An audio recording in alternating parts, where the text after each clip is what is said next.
What if? It's a question left to history on this, the 152nd anniversary of the start of the Battle of Gettysburg. On that first day, the whole of the Confederate Army marched towards Gettysburg. In their way, though, was the Iron Brigade, hardened soldiers from Wisconsin who would have to defend the field of battle until the rest of the Union Army could arrive.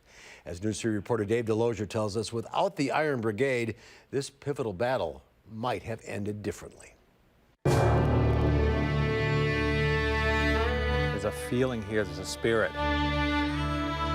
Echoed in the silence are memories of sacrifice in a place called Gettysburg, a place on a map that would become a place in history. This is the high water mark of the Confederacy. Never again will it come so close as to victory.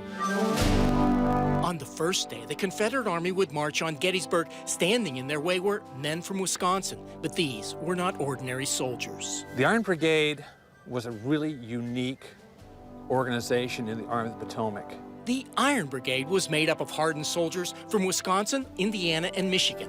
With their distinctive black hats, they were simply the toughest soldiers in the Union Army. They would go into battle here, outnumbered 2-to-1. Where they are put on July 1st is in a position to be totally annihilated. Monuments cut of stone from Wisconsin mark the fields where the word courage was defined. They go into action right away, and right away they take heavy casualties. With most of the Union Army still a day's march away, if the Iron Brigade couldn't hold the line, the Battle of Gettysburg might have ended right then and there. The Iron Brigade was not going to give any ground that day.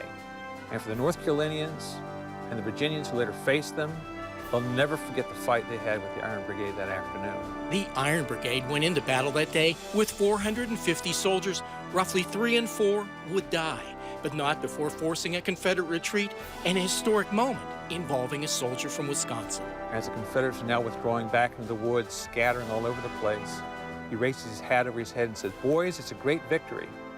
And a second later, he's felled by a Confederate bullet and dies on the spot. The history written here on these Pennsylvania farm fields is penned with the blood of the Iron Brigade. This is their last great battle. And more than 150 years later, you can still hear the echoed words of the Iron Brigade.